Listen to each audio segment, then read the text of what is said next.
안녕하십니까, 솔리드스톤입니다. 최근 정부가 개인 투자용 국채 상품을 출시했습니다.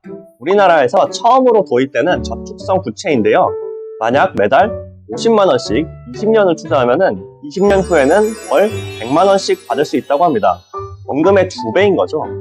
게다가 만기 보유 시에는 가상금리, 분리과세 등의 혜택도 받을 수 있다고 하는데요.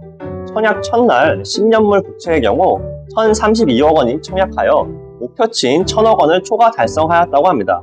오늘은 개인 투자용 국채 상품이 좋은 상품인지 나쁜 상품인지를 솔리드스톤에서 파헤쳐 보도록 하겠습니다.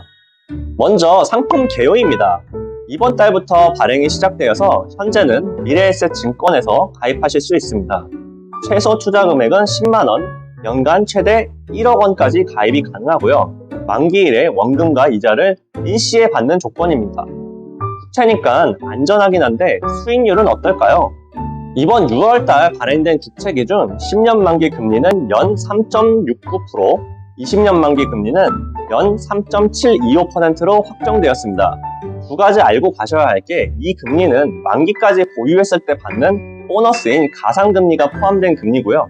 또 국채 금리가 매월 바뀌기 때문에 7월에 가입하신 분들은 다른 금리가 적용될 수 있습니다. 솔리드스톤이 쉽게 장점 3가지와 단점 3가지로 말씀드리겠습니다. 첫째, 원금 보장이다. 대한민국 정부가 보장하는 채권이니 대한민국 정부가 부도나지 않는다면 원금 상환은 확실합니다. 다만 97년 IMF 사태와 같은 금융위기가 발생할 수도 있기 때문에 이론적으로는 100% 원금이 보장된다고 하기는 어렵습니다. 하지만 이런 극단적인 금융위기는 발생하기가 매우 어렵기 때문에 원금 보장이 된다고 이해하셔도 무방합니다. 둘째, 금리가 높은 시기에 수익률을 고정시킬 수 있다.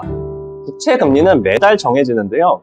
즉 6월달에 발행된 국채 금리는 20년물 기준 3.7%입니다. 6월달에 매수하시는 분들은 이 3.7%의 금리를 20년간 계속 받으실 수 있습니다. 6월달 확정된 금리 기준 만기 보유 시 10년에 44%, 20년에 108%의 수익률을 얻을 수 있습니다. 현재 한국은행 기준금리는 3.5%, 불과 3, 4년 전만 해도 기준금리가 0%에 가까웠습니다.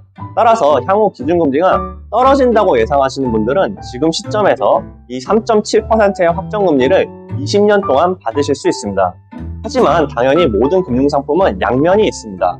만약 기준금리가 4%, 5% 지금보다 상승한다면 지금 매수한 3.7%의 금리는 낮은 수익률이 될 수도 있습니다.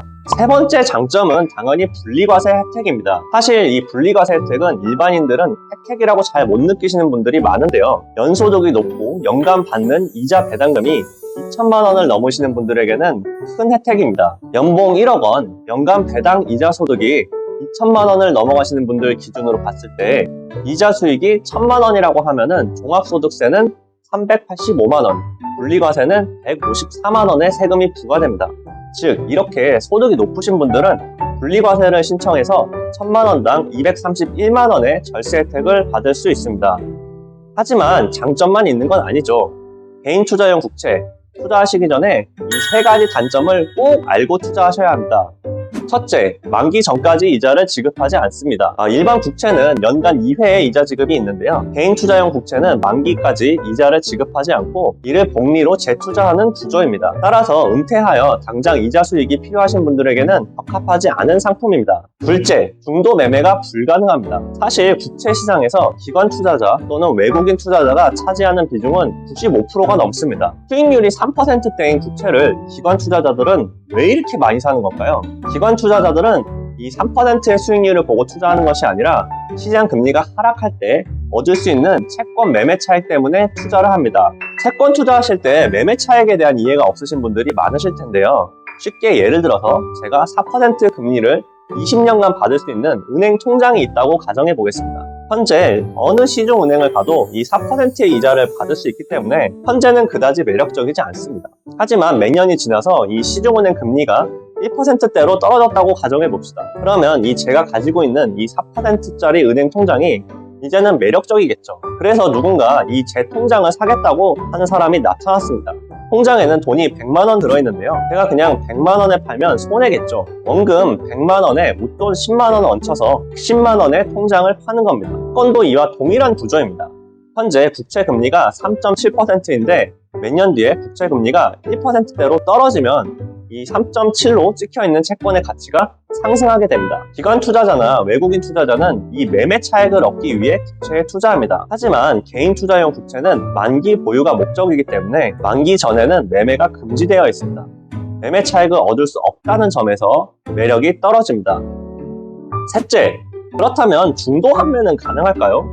중도 환매는 가능하나 환매 시 가상금리, 연복리 등의 혜택을 모두 토해내야 합니다. 이 경우 10년물 기준으로는 최대 600만원, 20년물 기준으로는 최대 2,760만원의 손실이 발생할 수도 있습니다. 원금 보장이라는 말이 조금 무색해집니다. 이제 결론입니다. 개인 투자용 국채 누가 사야 할까요? 제 결론은 이렇습니다. 10년 이상 중도 환매 절대 안 하실 분들 중에 종합소득세가 걱정이신 분들에게 적당합니다. 이상 솔리드스톤이었습니다. 영상이 마음에 드셨다면 좋아요, 구독, 알림 부탁드립니다. 감사합니다.